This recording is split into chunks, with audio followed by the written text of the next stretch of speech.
3 sampai 7.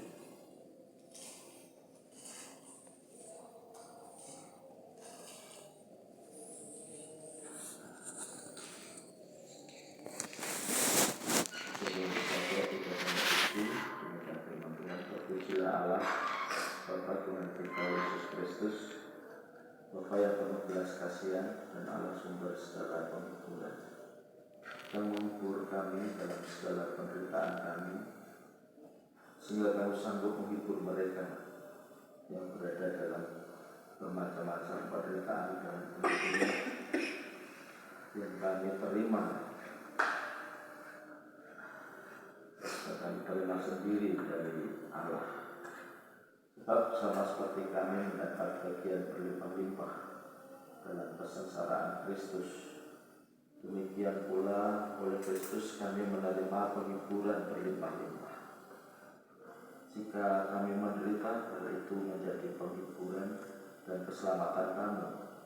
Jika kami dihibur, maka hal itu adalah untuk menghiburkan kami, hingga kamu beroleh kekuatan untuk dengan sabar menderita kesengsaraan yang sama seperti yang kami derita juga.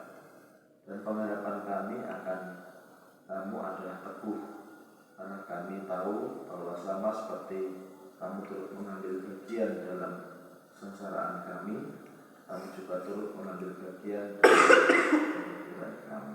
Tuhan, Bapak Ibu saya dikasih Tuhan, dalam 2 Korintus 1 ayat 3 sampai 7 ini kita akan melihat bahwa sebagai pelayan-pelayan Tuhan, kita adalah orang-orang yang dihiburkan Tuhan dan untuk menghiburkan orang lain. Nah, setiap pelayan Tuhan pernah mengalami tekanan, dan itu berupa kritik, dan itu mengalami kelelahan, ya, mengalami ketidakadilan, pengkhianatan, pergumulan keluarga, ya, bahkan mungkin mengalami sebuah kekeringan secara rohani, ya, sampai kepada semacam stres, depresi dan sebagainya, ya. Nah, Rasul Paulus tidak menulis 2 Korintus dalam situasi yang nyaman, ya. Nah, tetapi ia sedang ada dalam tekanan, ya. Kemudian dia juga disalah mengerti oleh jemaat Korintus, ya, dianggap diragukan, ya, kerasulannya, ya. Kemudian mengalami aniaya dan sebagainya, tetapi justru dari tekanan itulah lahir satu pengajaran yang indah, ya, tentang penghiburan, ya, tentang penghiburan, ya. Jadi dari sini kita akan melihat bagaimana Tuhan membentuk pelayan-pelayannya itu menjadi berkat, menjadi penghibur bagi jemaat, bagi orang lain. Yang pertama, bahwa pelayan Tuhan itu harus mengenal Allah sebagai sumber penghiburan. Tadi dalam ayat yang ketiga, terpujilah Allah Bapa Tuhan kita Yesus Kristus, Bapa yang penuh belas kasihan dan Allah sumber penghiburan. Ya, jadi untuk kita bisa menjadi berkat, menjadi penghiburan bagi orang lain, kita harus mengenal Allah dulu, dia sebagai sumber penghiburan, ya. Nah, di sini Paulus memulai dengan satu ujian singkat, ya, atau doxologi, atau ujian singkat bahwa Allah sumber segala penghiburan, ya. Nah, dalam kata Yunani paraklesis ini berarti penghiburan, penguatan, dorongan atau pendampingan, ya. Lagi kata penghiburan dalam bahasa Yunani bisa mengandung arti penghiburan sendiri, kemudian penguatan, dorongan, dan pendampingan. Allah bukan hanya memberi penghiburan, ya. Allah bukan hanya memberi penghiburan, tetapi dia adalah sumbernya. Dia adalah sumbernya. Nah, yang tidak menjadikan Allah sebagai sumber penghiburan, maka dia akan mencari validasi dari manusia, ya. Validasi dari manusia. Dia akan mengandalkan kekuatan emosinya sendiri, ya. Dia akan cepat kecewa dan mengalami kepahitan, ya, ketika menghadapi situasi yang boleh dikatakan seperti yang Paulus hadapi, ya. Dia diragukan kerasulannya dan sebagainya oleh jemaat sendiri yang notabene dia lahirkan, ya. Dia melahirkan jemaat dan sebagainya. Tetapi sekali lagi Paulus tidak mudah pahit hatinya, ya. Kalau kita lihat pelayanan Paulus, ya, tidak hanya di jemaat Korintus tetapi di beberapa jemaat yang lain.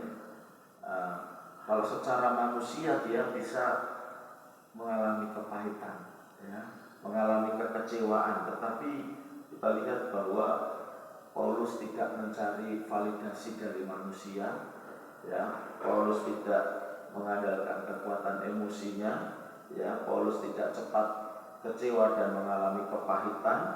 Kenapa? Karena Paulus sungguh-sungguh menjadikan Tuhan itu sumber kekuatan di dalam hidupnya, ya. Paulus sekali lagi menyebut Bapa penuh belas kasihan, ya, dan Allah sumber segala penghiburan, ya. Artinya penghiburan itu bukan, ya, insidensial waktu ada masalah saja, tetapi Allah itu, ya, ketika dikatakan sumber, ya, penghiburan itu adalah bagian dari natur Allah sendiri. Nah, kalau Yohanes berkata Allah itu kasih, begitu, ya. Nah, bagian dari sifat atau natur Allah itu yaitu penghiburan, ya. Di dalam Kristus kita melihat penghiburan itu nyata, ya, karena Yesus sendiri berkata, ya, marilah kepadaku semua yang letih lesu dan berbeban berat, ya. Nah, pelayan Tuhan pertama-tama bukan penghibur, bukan, tetapi pelayan Tuhan adalah orang-orang yang datang kepada Sang Penghibur, ya. Kita tidak ujuk-ujuk dia diutus untuk menjadi berkat bagi orang lain, tetapi kita adalah orang-orang yang perlu penghiburan, dan kita adalah orang-orang yang datang kepada sumber penghiburan itu, ya.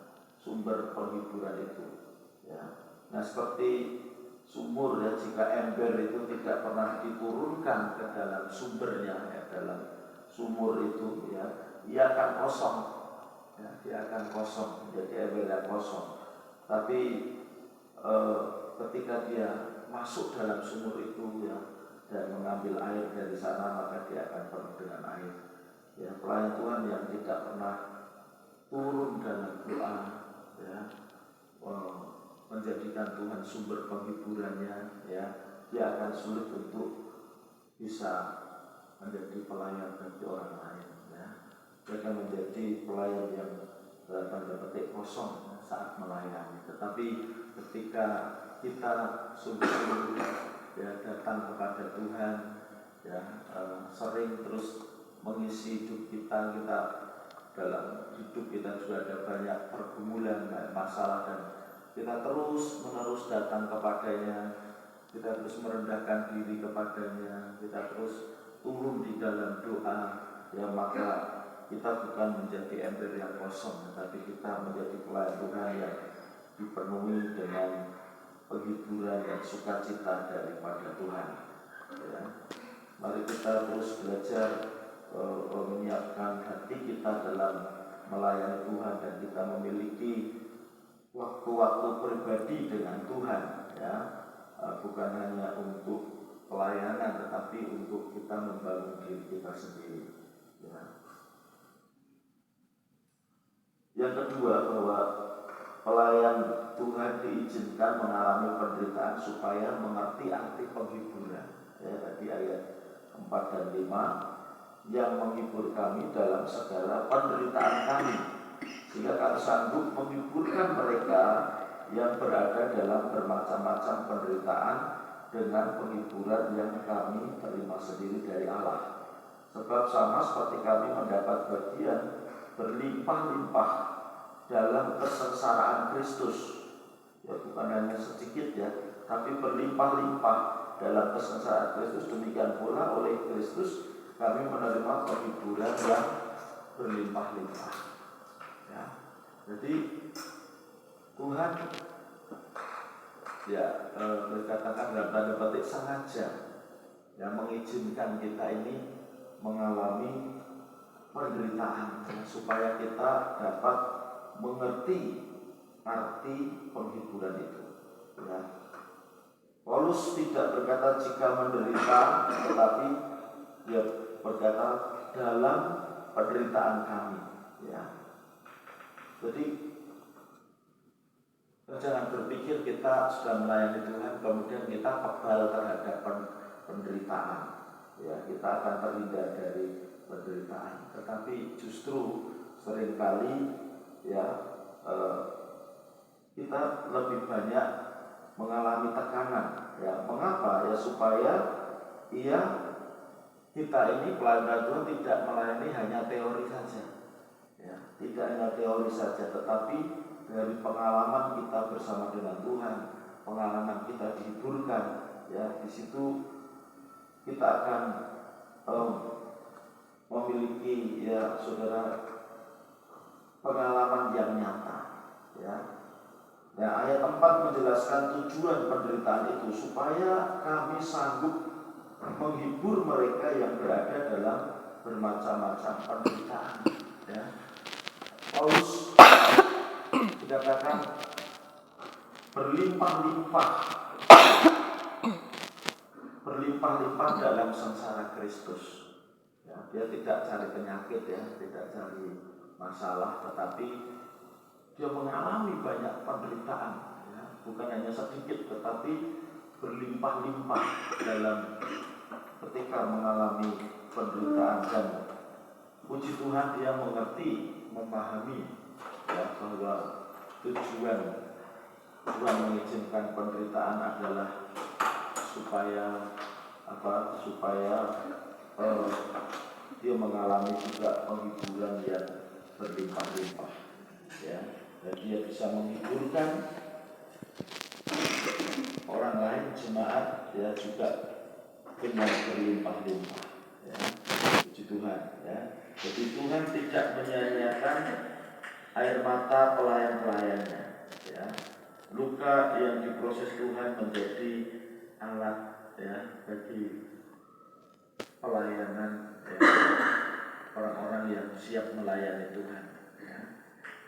Karena ya sengaja dilukai supaya bisa menghiburkan mereka yang sedang terluka. Ya. Itu seperti ya tentara ya yang sebelum berperang dia harus dikojlok lebih dahulu ya, dalam kojlokan kadang dilukai, kadang dipukul, kadang dihajar dan sebagainya ya, supaya apa? Supaya di medan perang yang nyata dia pun dapat kuat, dapat menghadapi situasi-situasi yang sulit dan dapat menolong orang lain. Nah, itu yang kedua. Yang ketiga, yang terakhir dalam 2 Korintus 1 ayat 3-7 bahwa pelayan Tuhan dipanggil untuk menyalurkan penghiburan, ya, bukan menyimpannya. Nah, jadi ayat 6-7 dikatakan tadi bahwa jika kami menderita, hal itu menjadi penghiburan dan keselamatan kamu. Jadi bukan hanya diendam Paulus, tetapi dia salurkan ya kepada jemaat. Jika kami dihibur, maka hal itu adalah untuk penghiburan kamu, sehingga kamu beroleh kekuatan untuk dengan sabar menderita sengsara yang sama seperti yang kami derita juga. Dan pengharapan kami akan kamu adalah teguh, karena kami tahu bahwa sama seperti kamu turut mengambil bagian dalam kesengsaraan kami, kamu juga turut mengambil bagian dalam penghiburan kami. Ya. Jika kami menderita, itu adalah untuk penghiburan dan keselamatan kamu. Ya. Pelayanan sejati bersifat saluran, ya, bukan wadah penampungan. Ya, jadi seperti tadi kita mendapat banyak penghiburan dari Tuhan, ya, maka itu kita salurkan kepada orang-orang yang ada di sekeliling kita. Ya. Penghiburan Allah tidak berhenti pada pelayan, bukan berhenti kepada kita, tetapi itu mengalir kepada jemaat. Ya, jadi polanya Tuhan, kemudian pelayan, ya, kemudian kepada jemaat. Ya.